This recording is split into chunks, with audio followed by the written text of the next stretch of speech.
But now, moving a little bit further away from the center of the country, we're going to the city of Cape Town.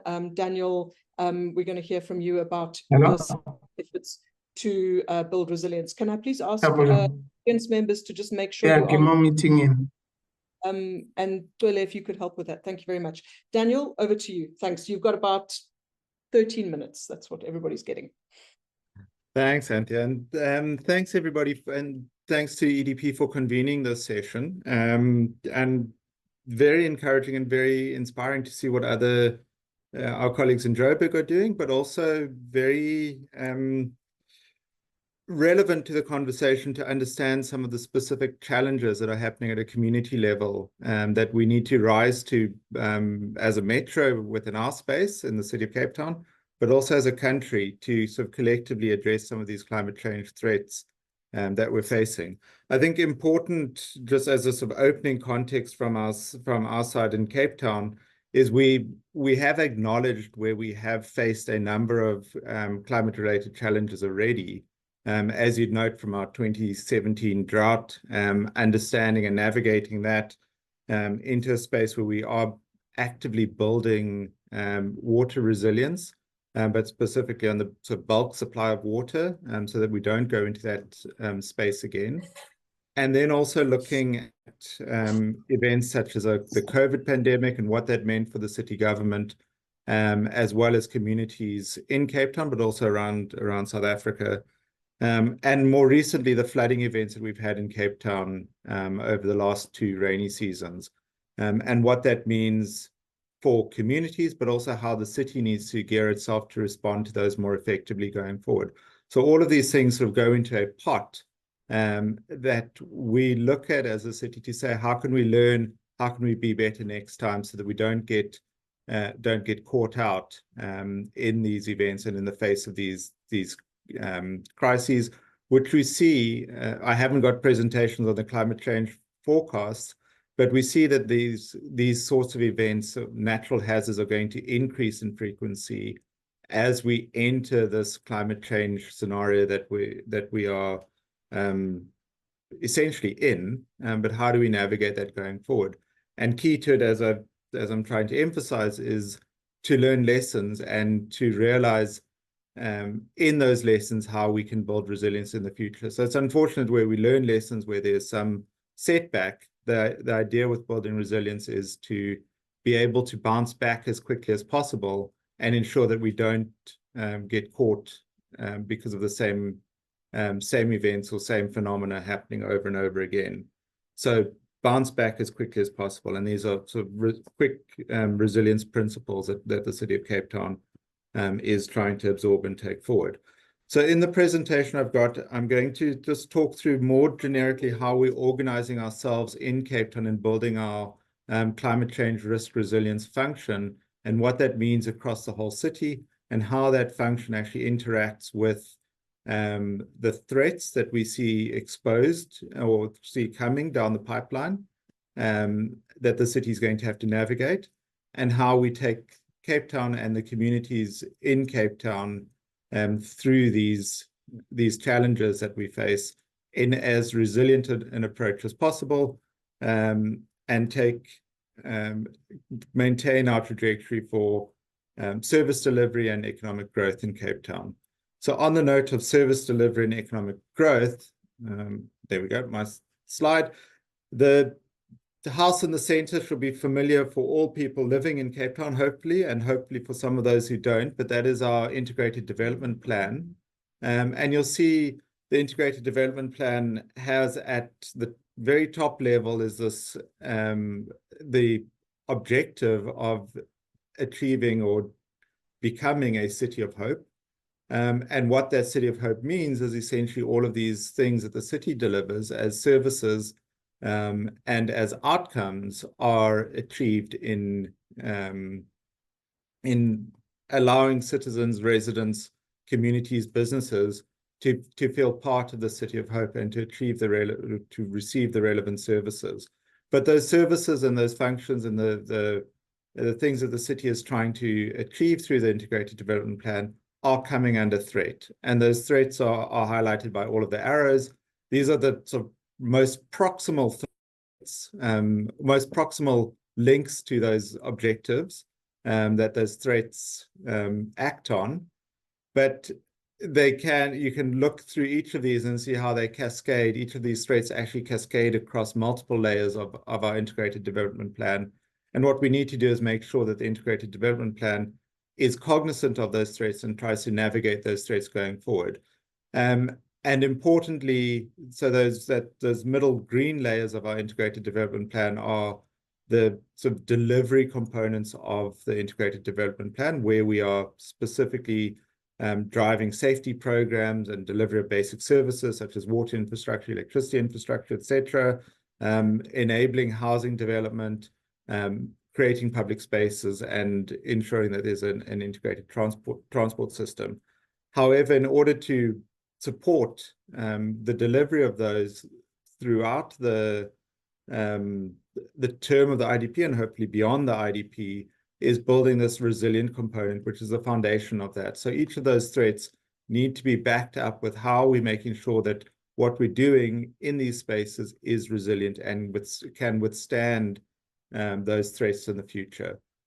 So that is the purpose of the resilience strategy, the resilience program, the climate change objectives of the city, ensuring that we can achieve those objectives whilst navigating the threats that we have on the horizon and within our spaces. I can write a whole thesis and go on into great detail into the IDP process and how we are integrating resilience and climate change responsiveness in that. But I'll refer you to our annual report as a good nighttime reading for yourself to see how important and how integrated our resilience approach is within the City of Cape Town.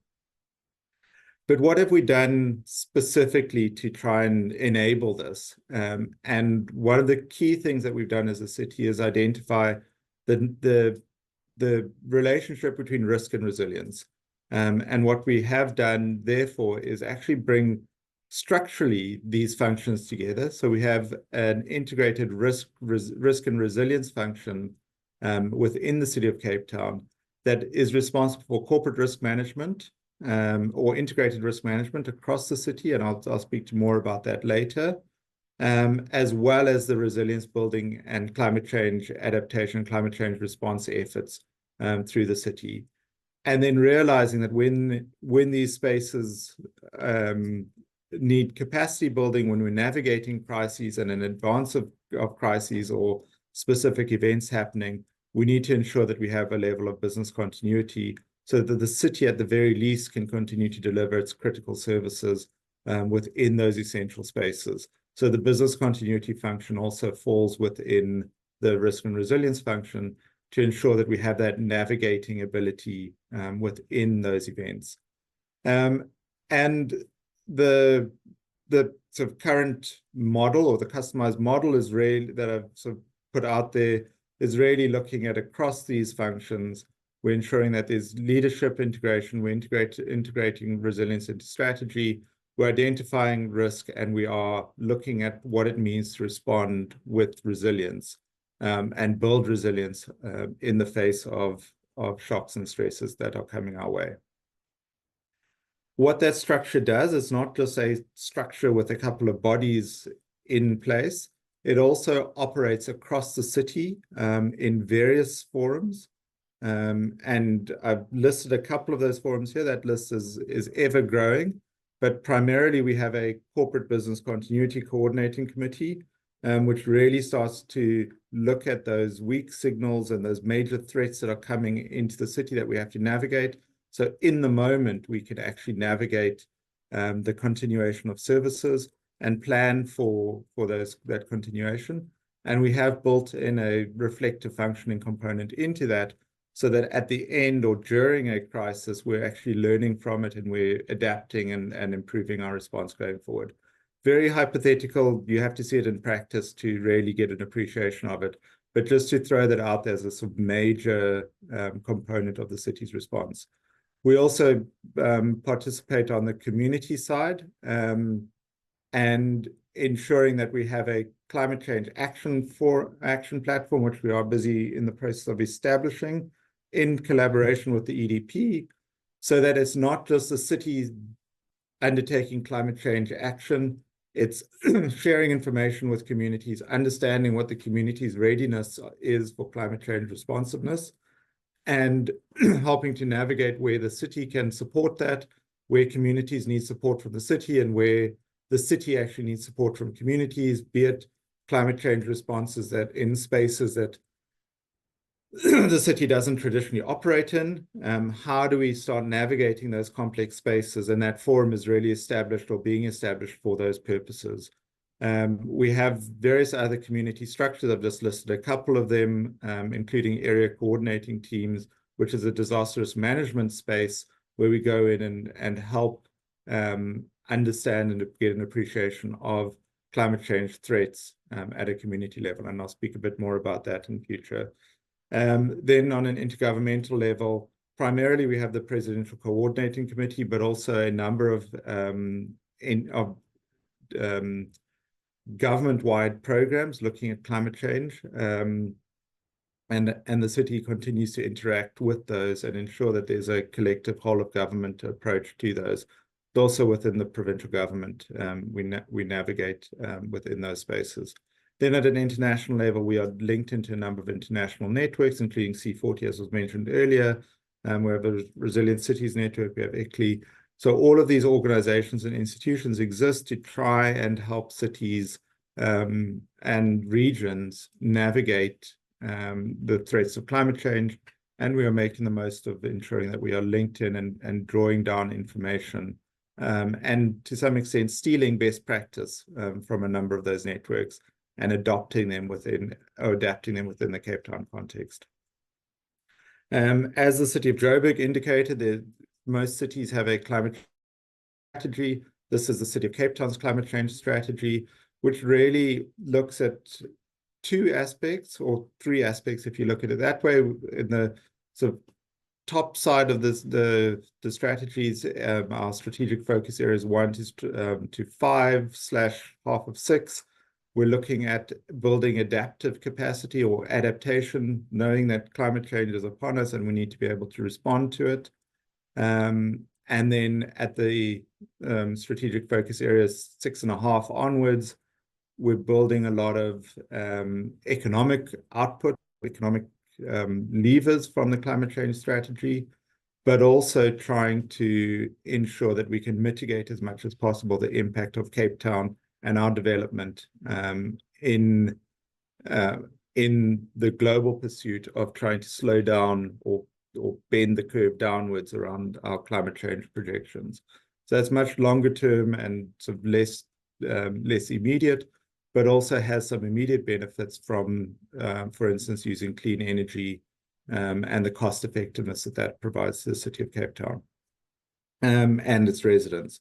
And then we have the cross-cutting work areas, which is all about knowledge sharing, understanding how we can build opportunities within the climate change space, what levels of communication, skill development, etc., we can enhance and learn from.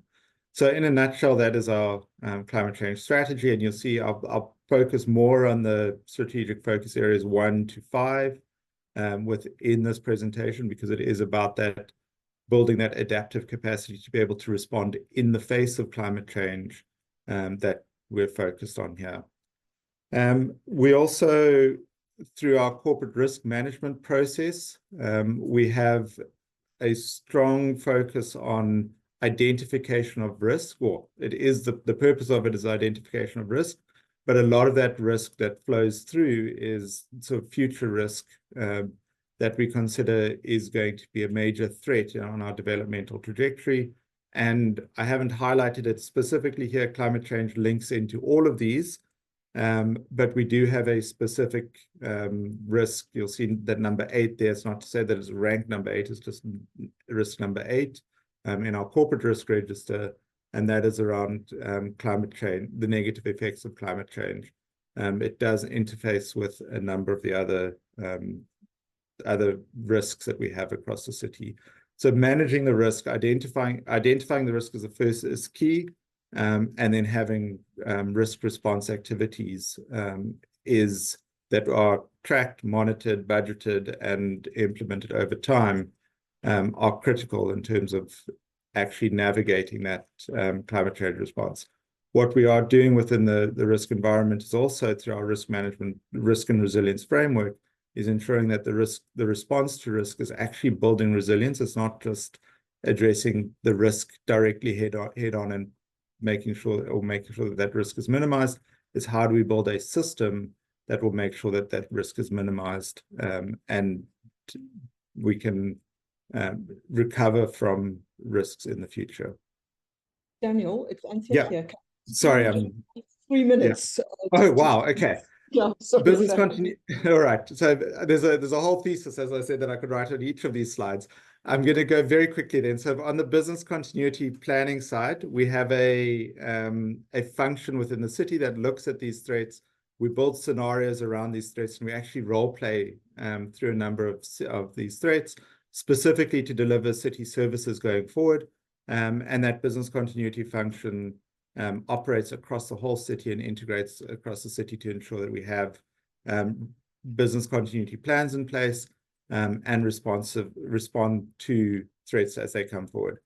In the climate change space in particular, we have undertaken climate impact risk assessments. So these are looking specifically at city services and understanding what the nature of the hazard is, or the threat that is posed to the city, looking at the impact of those, and then building proactive actions to try and mitigate those. And those go into business plans across the city to ensure that, for instance, we have plans in place to navigate some of these major climate threats. And you see those listed all on the left-hand side of the slide there.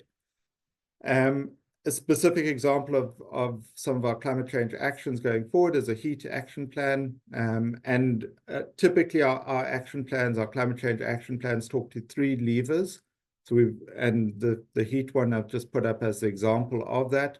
We talk about readiness, so that's the preparation in the event of in the sort of long-term preparation, sort of adaptation-related measures that we can reduce the risk when it occurs. Heat, the actual response in the face of the event. So that's when our disaster risk management, for instance, would be mobilized, or specific communications go out into communities to respond to the threat at that point in time. And then research and knowledge management, and that's where the sort of early warnings, understanding lessons of what happened previously and taking those into the future, for instance. We've also in the process of building a flooding risk plan or flood risk management program, and that will follow a very similar process, understanding the nature of the risk, looking at what we can do in short, medium, and long term, and then bringing in early warning systems, for instance, where we can. Food system is an important component, understanding that whilst the city has limited mandate in the food space, we're also ensuring that we understand that if the food system starts to malfunction in the city, people are left extremely vulnerable. So we have got activities in place to try and strengthen the food system, particularly during times of shock, so that the food can still flow within communities, and we don't end up starting under climate change shock of flooding, for instance, and ending up in mass food crises. Importantly, in our infrastructure planning, so our general infrastructure planning, we built this notion of resilience through infrastructure and resilience of infrastructure. Resilience through infrastructure would be, for instance, building an aquifer program to ensure that we have water, that we can withstand some of the climate threats related with the drying of our climate.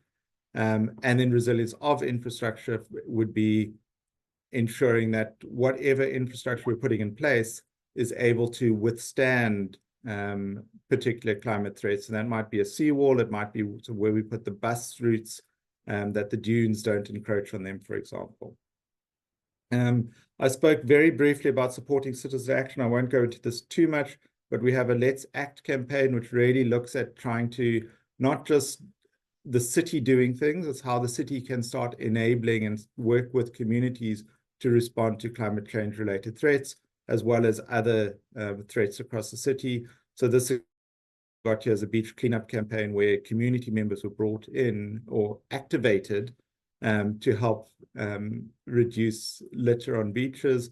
This Let's campaign is activated across a number of other spaces where communities need to or are encouraged to come in, and it's not just the city delivering services, it's a community effort. We also have a neighborhood resilience assessment program, and that goes into communities and really encourages communities to look at their own levels of resilience and their local threats so that they can build their own planning towards trying to reduce those, and where possible or where applicable, the city comes in to support reducing some of the hazards or some of the hazard exposure that might exist. So it's more around citizen activation, citizen awareness, and building citizen resilience.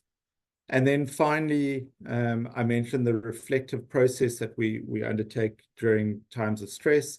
And that's very important for us as an organization, is when we do go through these events, as we have done with the drought, as we've done with COVID, as we did with the taxi strike that Cape Town had recently, understanding that we can always do better, and learning what we did in the past, what the effect of it was, and how we could improve it going forward.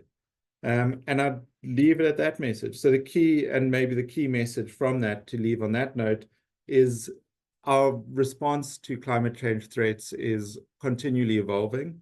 And it's important that we're open to learning, and we're open to that level of evolution and transformation as we go forward. And we're not a closed shop in terms of our responsiveness.